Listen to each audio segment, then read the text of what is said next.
মাননীয় স্পিকার, এই অধিবেশনের পুরোটা সময় জুড়ে আমরা সংস্কার, গণভোট, জুলাই সনদ, ৭২-এর সংবিধান নিয়ে অনেক কথা বলেছি।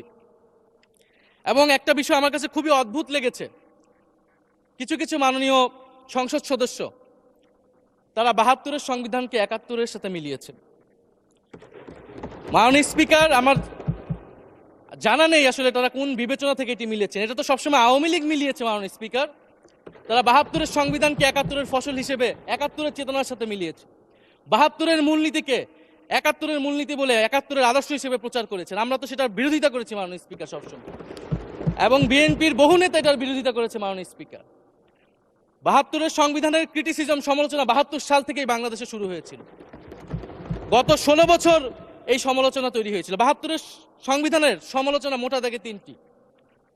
প্রথমত, এই সংবিধান স্বাধীন বাংলাদেশের নির্বাচিত প্রতিনিধিরা প্রণয়ন করে নাই। আমি সরকারি দলের মাননীয় সংসদ সদস্য ব্যারিস্টার নওশাদ জমির সাহেবের সাথে, ওনার সাথে আমি সহমত পোষণ করে বলতে চাই, একটা স্বাধীন দেশের শাসনতন্ত্র রচনা করার অধিকার, সুযোগ সেই দেশের নির্বাচিত প্রতিনিধিদের হওয়া উচিত। ৭২-এর সংবিধান রচনা করেছিল যারা ৭০-এর নির্বাচনে আইয়ুব খানের এলএফের অধীনে যারা নির্বাচিত হয়েছিল পাকিস্তানের শাসনতন্ত্র রচনা করার জন্য। মাননীয় স্পিকার, দ্বিতীয়ত,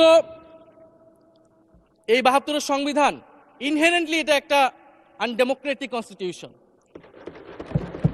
একজন ব্যক্তির হাতে সকল ক্ষমতা অর্পণ করা হয়েছিল। মাননীয় স্পিকার, সেই সময়ের শেখ মুজিবকে সামনে রেখে এই সংবিধান তৈরি করা হয়েছিল। একজন ব্যক্তির হাতে সংসদের ক্ষমতা, নির্বাহী বিভাগের ক্ষমতা, এমনকি বিচার বিভাগের ক্ষমতাও নানা কায়দা করে তার হাতে তুলে দেওয়া হয়েছিল। মাননীয় স্পিকার, ফলে স্বৈরতন্ত্রের বীজ কিন্তু সেই ৭২-এর সংবিধান থেকে বাংলাদেশে শুরু হয়েছিল।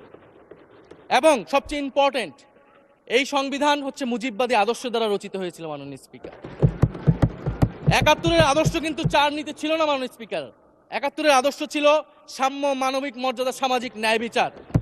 ৭২-এর সংবিধান এসে বলা হলো জাতীয়তাবাদ, বাঙালি জাতীয়তাবাদ, ধর্মনিরপেক্ষত্ব, গণতন্ত্র এবং সমাজতন্ত্র, এবং এটার বিরুদ্ধে বিদ্রোহ করেছিলেন মেজর জিয়াউর রহমান। মাননীয় স্পিকার, আজকে বিএনপি তার ফান্ডামেন্টাল জায়গা থেকে সরে যাচ্ছে। মাননীয় স্পিকার, শুধু জামাত ইসলাম ৭২-এর বিরোধিতা করেছে বলে কি বিএনপি এখন আওয়ামী লীগের পজিশনে চলে গিয়েছে? আমাদের জানা নেই। মাননীয় স্পিকার, ৭২-এর সংবিধানের বিরোধিতা করেছেন বদরুদ্দিন উমর, ৭২-এর সংবিধানের বিরোধিতা করেছেন মাওলানা ভাসানী, ৭২-এর সংবিধানের বিরোধিতা করেছেন কমরেড মুজাফফর আহমেদ, ৭২-এর সংবিধানের বিরোধিতা শত শত মুক্তিযোদ্ধারা করেছেন। মাননীয় স্পিকার,